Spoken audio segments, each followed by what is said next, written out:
choose your fighter, mga sis. We have the Superstay Baby Matte Cushion. And we also have the Superstay Flex Powder. This powder can give you a seamless full matte coverage, mga sis. Look at that.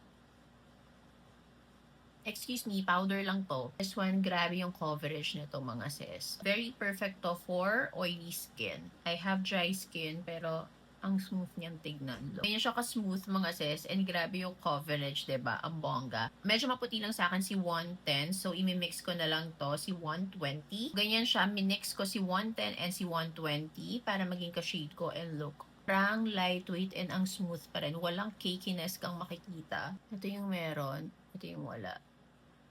Bongga. This side, Super Baby Matte Cushion. This one naman, mga sis, bongga din ang coverage nito. Kaya niya ding tapalan ang mga chismis. Look at that. And sa mga on-the-go sets ko dyan, very perfect to. Kasi ayun na, pak, gaganyanin mo na lang. Diba? Very perfect to for all skin types.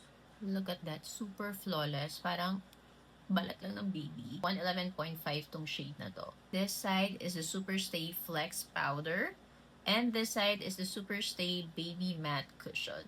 So choose your fighter ang peg natin dito, baga sis. Sino ang bias nyo?